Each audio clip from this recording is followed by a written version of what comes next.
11th के बच्चों के लिए होने वाला है। आज की इस वीडियो में हम क्लास 11 का हिस्ट्री का प्रैक्टिस पेपर 2 देखने वाले। ठीक है, हिस्ट्री का एक और आपका सैंपल पेपर बनाया और साथ ही हमने दूसरा एक प्रैक्टिस पेपर बनाया।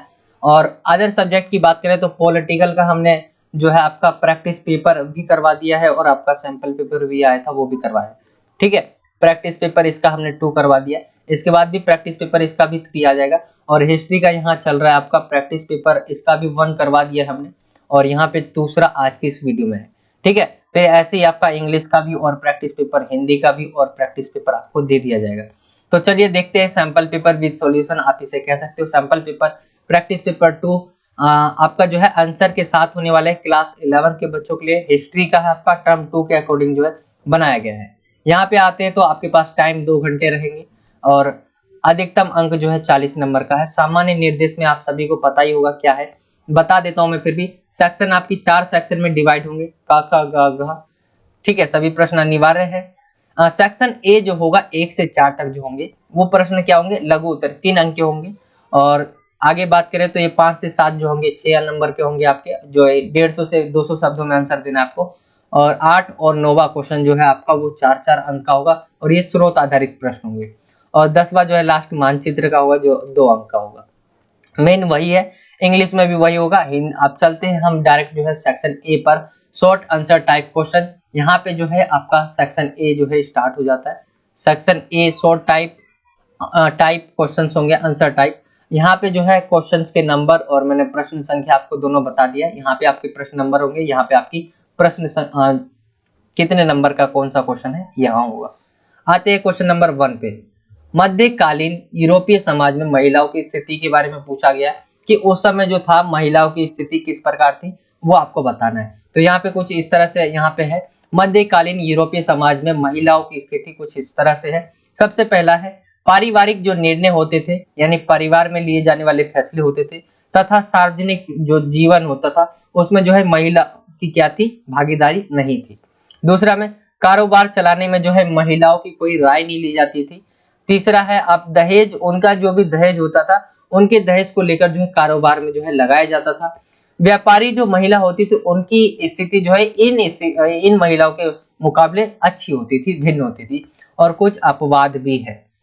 तो यहाँ पे आपने यह पॉइंट देख लिए कि इनकी क्या क्या स्थिति थी, कैसी स्थिति थी। यहाँ पे आपके 3 नंबर का एक क्वेश्चन था, आप यहाँ पे जो है 3 पॉइंट को एक्सप्लेन कर दोगे अच्छे से तो आपको 3 नंबर मिल जाएगा। ठीक है, महिलाओं की स्थिति किस प्रकार थी, वहीं आप पहले के समय की जानते ही होंगे, आप अपने ही माइंड से बता सकते हो यार कैसी स्थिति रही होगी उस समय की।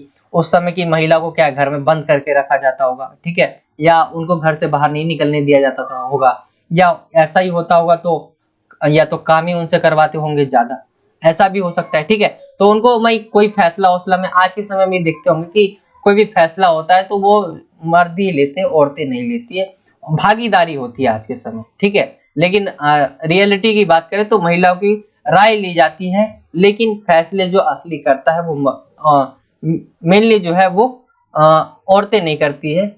ठीक है, आगे आते हैं क्वेश्चन नंबर दूसरे पे। ब्रिटेन में जो है सर्वप्रथम औद्योगिक क्रांति जो है किन परिस्थितियों में कारण हुई थी, किन परिस्थितियों के कारण जो है प्रारंभ हुई थी, आपको बताना है। तो देखिए औद्योगिक क्रांति जो है सबसे पहले जो है ब्रिटेन में ही क्यों हुई, तो इसके बहुत सारे रीजंस है। यहाँ पे आप 3 नंबर में है, यहाँ पे इस तरह से एक्सप्लेन कर दोगे, कोयले व लोहे की खानों की जो है वहां पर अधिकता थी।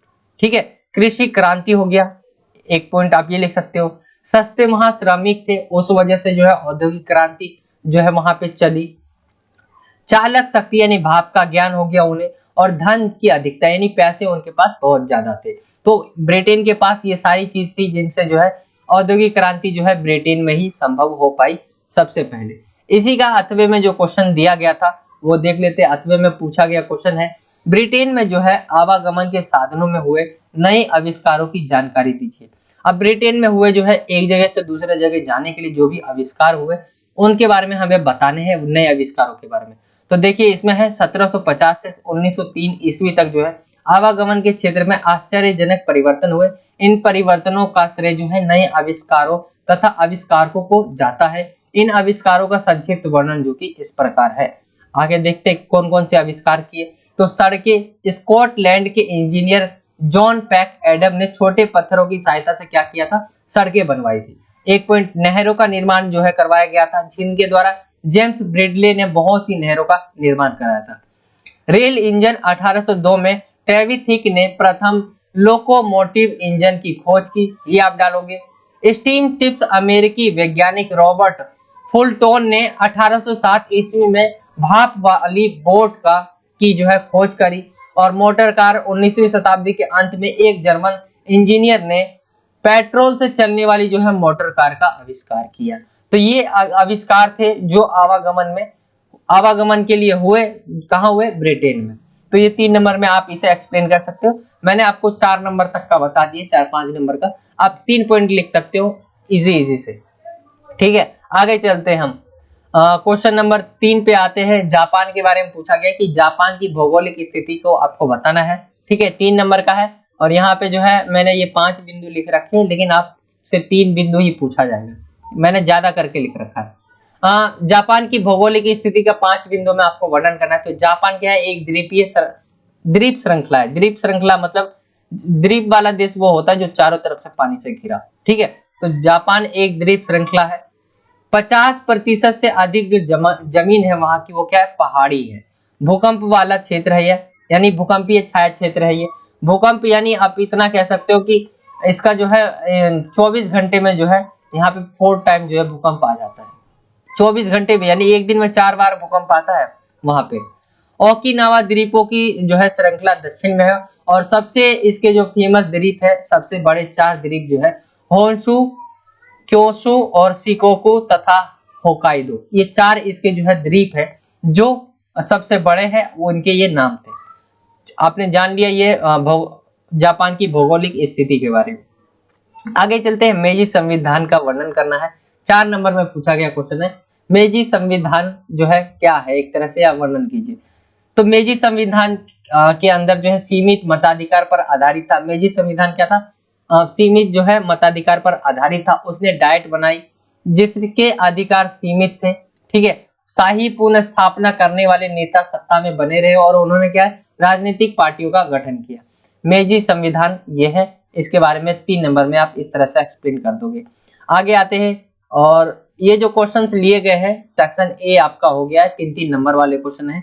मैं आपको एक इंपॉर्टेंट चीज बता देता हूँ कि ये जो क्वेश्चंस लिए गए हैं ये बहुत ज्यादा इंपॉर्टेंट क्वेश्चन होने वाले हैं, क्योंकि आपके लिए इंपॉर्टेंट के साथ साथ ये आपको क्वेश्चन पेपर दे रहे।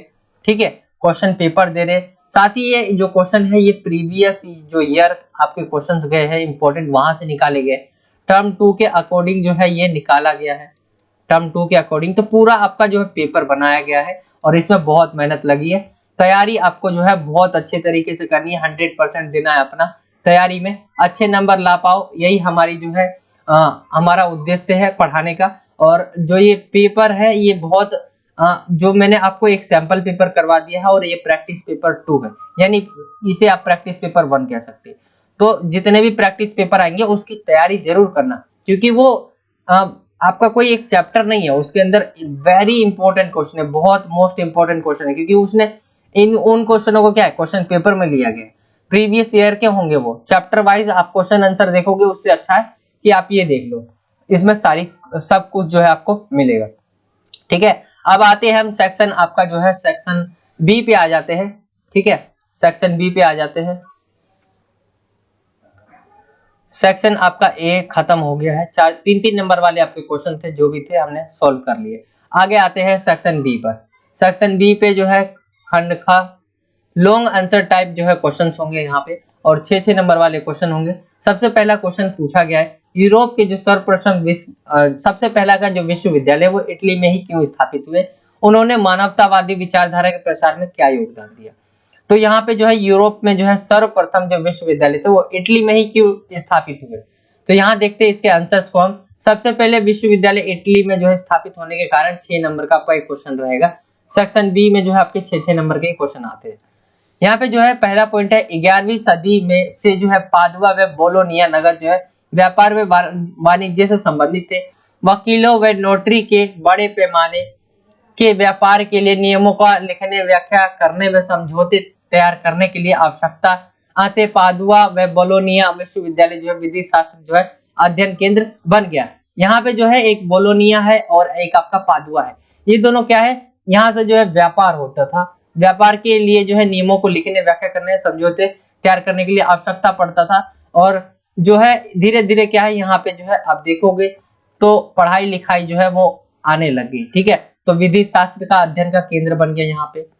आगे देखते, फ्रांचेस्को पेट्रार्क जो है एक व्यक्ति है, इनके प्रयत्न से जो है कानून रोमन संदर्भ में पढ़ा गया। वह वहां के प्राचीन लेखकों की रचनाओं को भी पढ़ा गया। आगे देखते हैं, नई संस्कृति में धार्मिक शिक्षण के परे ज्ञान की अवधारणा, यानी नई संस्कृति में जो है धार्मिक शिक्षण के जो परे है उनको भी ज्ञान दिया गया इसमें। और पेट्रार्क के स्थायी नगर निवास फ्लोरेंस में भी विश्वविद्यालय मानवतावादी विचारधारा का प्रसार करने के लिए बनाया गया। ठीक है, यहीं पे आगे आप देखोगे तो नए विश्वविद्यालयों में जो क्या है, नए विश्वविद्यालय जो बनेंगे उनमें व्याकरण, अलंकार शास्त्र, कविता, इतिहास, नीति, दर्शन, इन विषयों को पढ़ाने वाले व्यक्ति क्या कहलाए थे, मानवतावादी। ठीक है, यहाँ पे ये धार्मिक नहीं बल्कि वरन उन कौशल पर बल देते थे जो व्यक्ति की चर्चा व वाद विवाद से विकसित होते थे। तो ये आप पॉइंट्स इसके अंदर 6 पॉइंट्स मैंने आपको बताए, 6 नंबर में एक्सप्लेन करोगे तो यहाँ पे आप अच्छे से कर सकते हो। तो यहाँ पे 5 नंबर वाला क्वेश्चन नंबर 5 आपका खत्म हो जाता है। आगे आते इसी के 8वें में दिया गया है कि यूरोप को जो 14वीं शताब्दी के पुनर्जागरण काल कहना कहाँ तक उचित है, यानी 14वीं जो शताब्दी रही है उसको पुनर्जागरण काल कहना कहाँ तक उचित है। तो प्रश्न ये है, इसके आंसर में कहा गया है कि क्या 12वीं और 13वीं शताब्दी क्या है, अंधकार का काल था। अगर ये इसे पुनर्जागरण बोल रहे 14वीं, तो 12वीं और 13वीं शताब्दी अंधकार का काल था।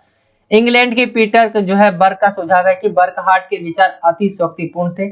इस काल और पहले के कालों को जो फर्क है वो बढ़ा चढ़ाकर पेश किया गया। पुनर्जागरण गतिशीलता व कलात्मक सृजनशीलता का काल तथा मध्यकाल अंधकारमय काल सही नहीं। मतलब आप 14वीं शताब्दी को बोल रहे हो कि गतिशीलता व कलात्मक सृजनशीलता का काल है, और तुम इससे पहले जो भी काल रहे 12वीं 13वीं शताब्दी उनको मध्यकाल अंधकारमय काल जो कह रहे वो सही नहीं है। आगे आते हैं अगले क्वेश्चन, अगले पॉइंट पे। तो यहाँ पे इटली ने जो है पुनर्जागरण से जुड़े तत्व 12वीं व 13वीं सदी में फ्रांस में साहित्यिक कला व कलात्मक रचनाओं के विचार पनपे थे। ठीक है, इस विषय के बदलावों में केवल रोम व यूनान की क्लासिकी सभ्यता का हाथ नहीं था, बल्कि एशिया की जो विकसित प्रौद्योगिकी व कार्य कुशलता का भी हाथ था।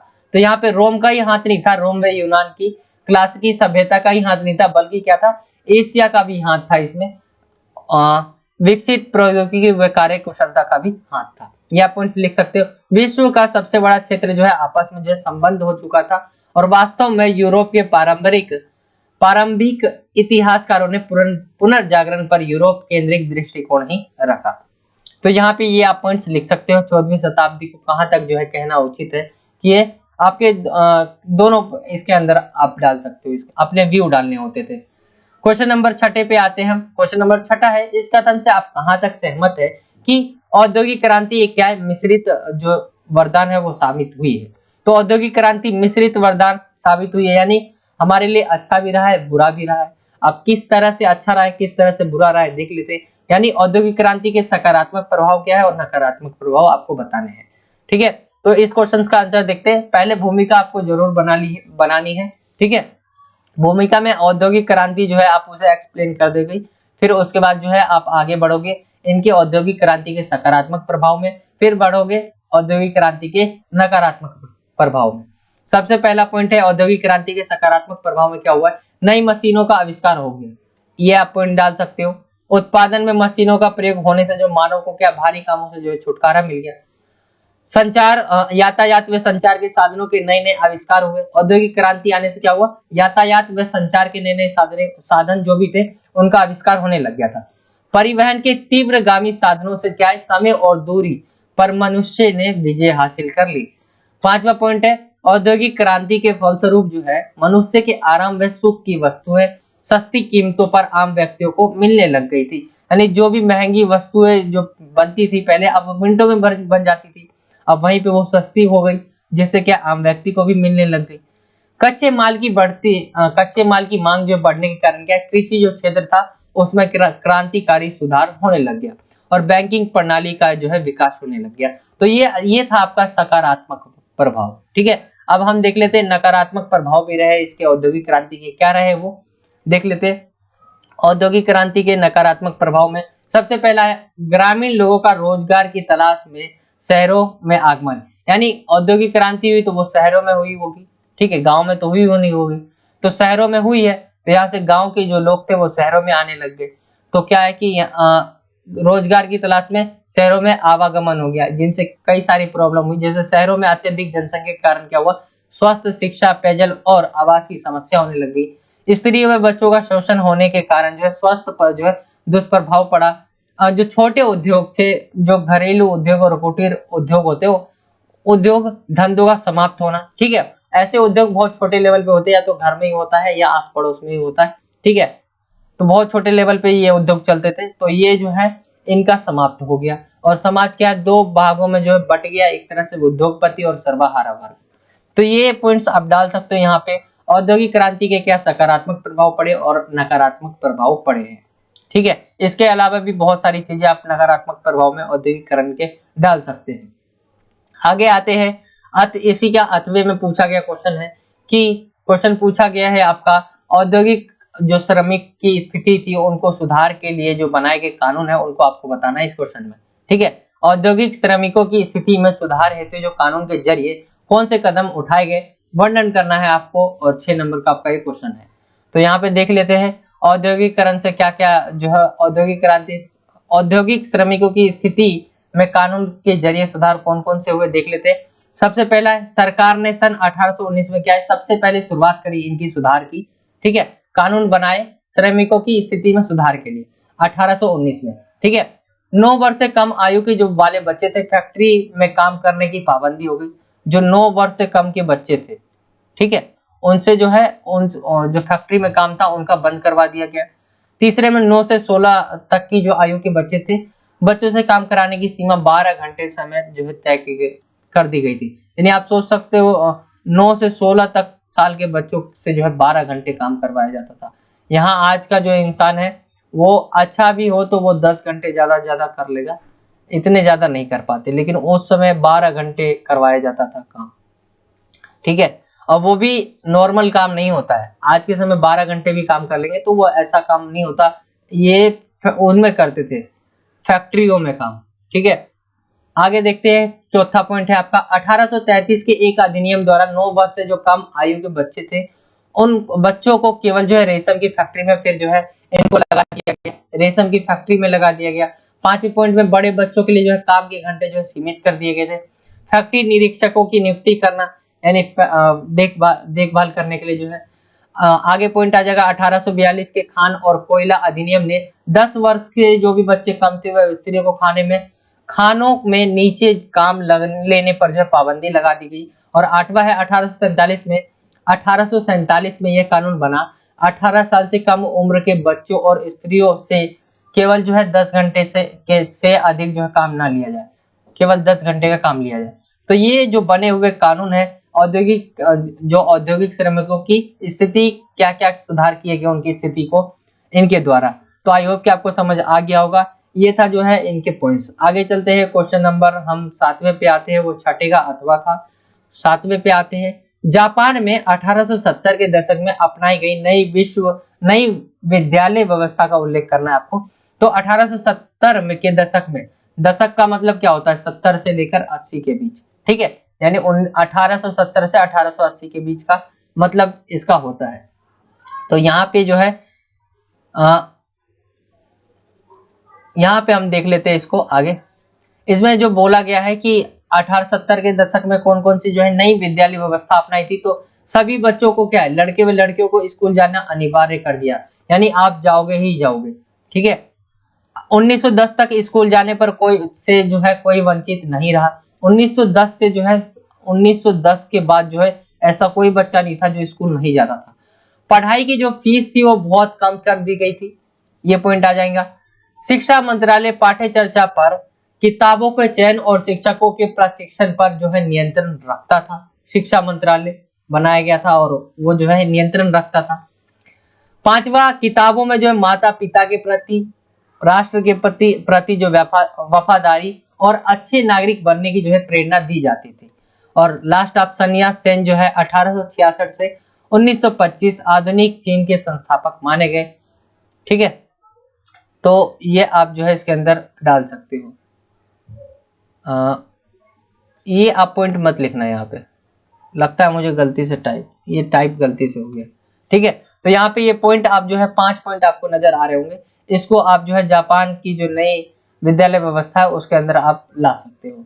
अब आते हैं हम सेक्शन सी पर, केस बेस्ड क्वेश्चन होते हैं।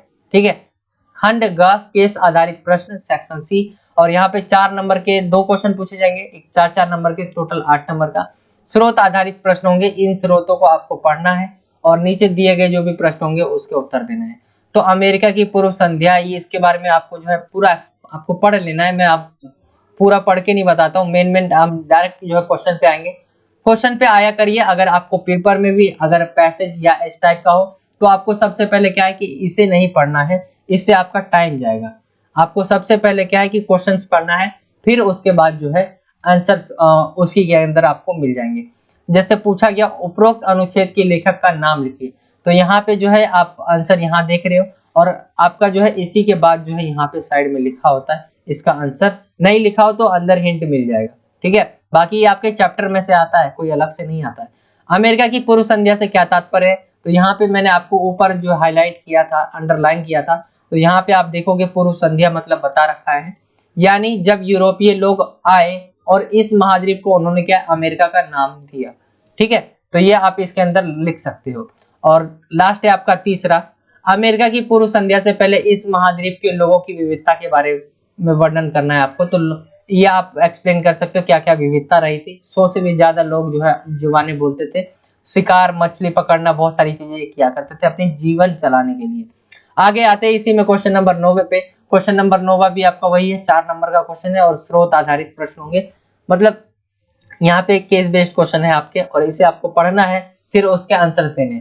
तो मैंने आपको जैसा कि बताया, आपको पहले नहीं पढ़ना है, सबसे पहले आपको क्वेश्चंस को पढ़ना है। मैं सिर्फ अंडरलाइन कर देता हूँ कि आपको इसे पढ़ना है, मैं इसे पढ़ के नहीं दिखा रहा हूँ क्योंकि इसमें ज्यादा टाइम जाएगा।